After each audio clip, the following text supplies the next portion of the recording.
Author is funded by the Pacific Northwest Writers Association, supporting writers from pen to publication since 1955. To learn more about the PNWA and their yearly conference, please go to pnwa.org.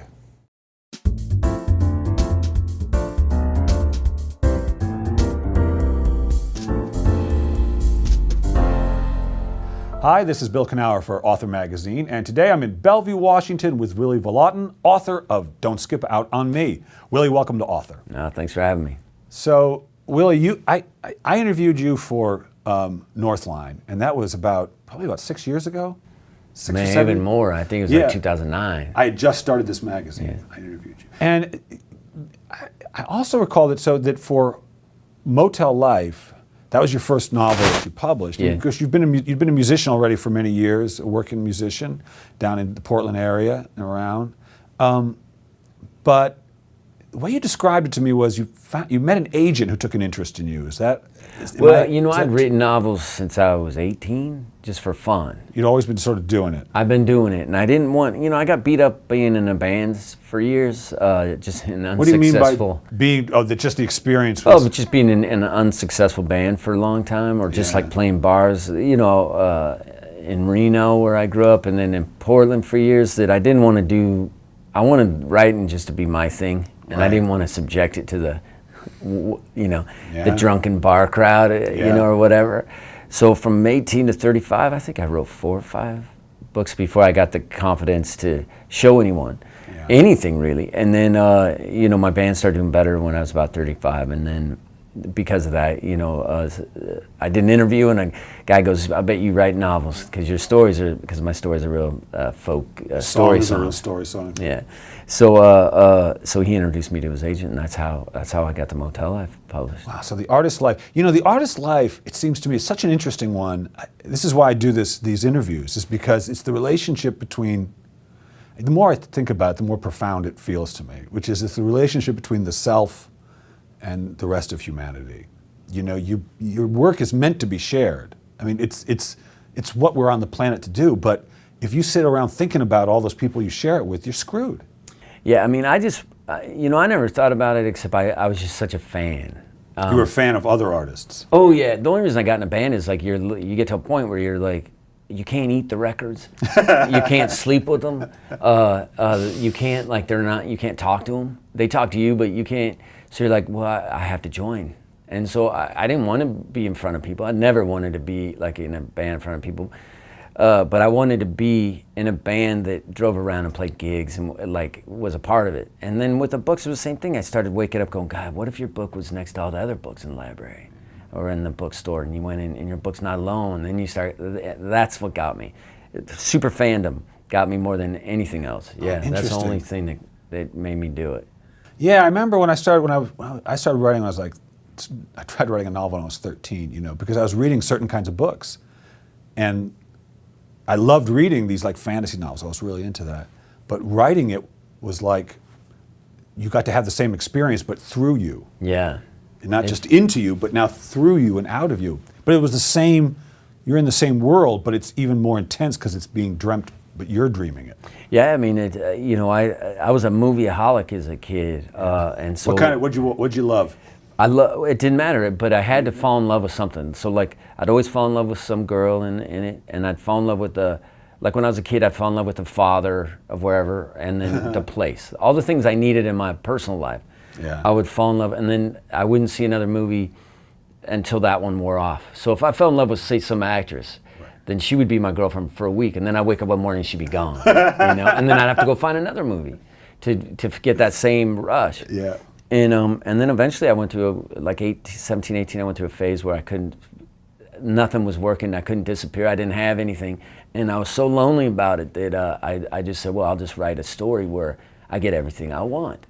And so I did. I wrote a story about a uncle and a kid my age who, and the uncle owns a wrecking yard, and they barbecue and get drunk, and the uncle just gives them advice, and they never leave. And it was really great. It was everything I ever wanted, and there was a girl in it, of course, and then about page 50 or 60, out of the blue, the uncle goes, "Hey, why don't you steal that car for me?"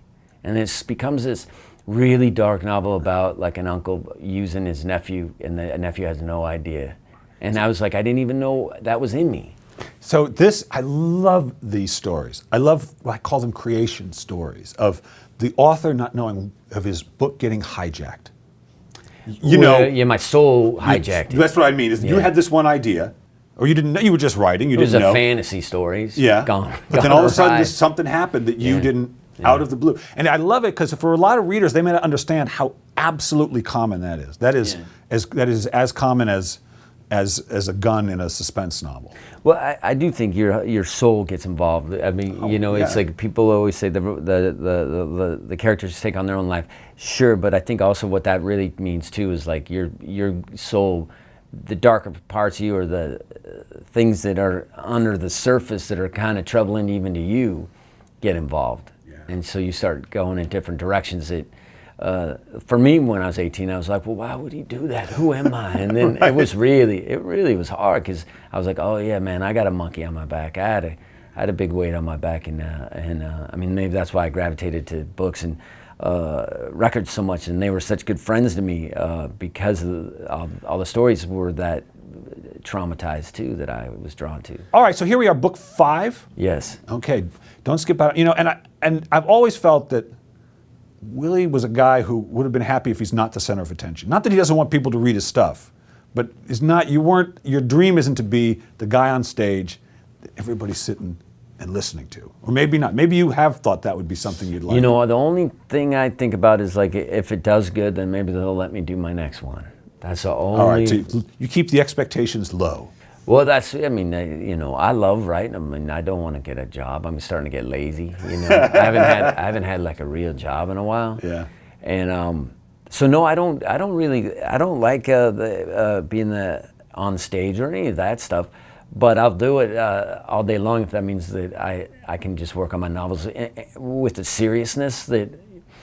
That's the one fun thing is once I got published, and you're like, oh, you better not mess up. You got your shot. Right. And so there's that. You kind of. How do you deal with that? How do you deal love it because I'm so grateful. Yeah. And that to get a shot that I'm like, well, I love working on them, and it's my favorite thing to do. So you're like, well, if you don't want to go back to where they go, oh man, we don't like that one, and then you lose your confidence. So no, I like doing it. I'm not a big fan of. Being in front of people. I mean, that's one of the reasons Richmond Fontaine, we kind of pulled over on the side of the road, is because one of the reasons for me personally was just I just don't like being in front of people. I love the guys. That was the one thing that never got old, is the camaraderie of that band. But I always wanted to be in a band where I was in the back, and so that's what I'm doing now. I do love that your focus is just the fun of it. The fun, and fun in the broadest sense of the word. Yeah, I mean, writing a novel can be maddening, and your own limitations are maddening, and I always try to write about things that kind of throw me into a ditch mentally anyway. So yeah, it's difficult, but I like the puzzle of it, and I like the work ethic of it a lot. And so, it's like we were saying earlier, like if you're given the opportunity, then you want to show up and and give it your best shot, and if things start going south with it, then you lose your momentum. Yeah. So I like working on them. So we'll see. Well, Willy, I got one more question for you, and what I'd like you to do is finish this sentence. Oh no. Oh yeah, you can do it. If writing has taught me anything, it's taught me what? Oh, you don't have to be the smartest guy in the room. It's just how many times it's perseverance. It's taught me perseverance because I love the work ethic where you can fail 200 times in private and no one needs to know. So it's taught me that, like, just don't tell anybody what you're doing, and no one needs to see how bad you are. So perseverance, I guess it's taught me perseverance.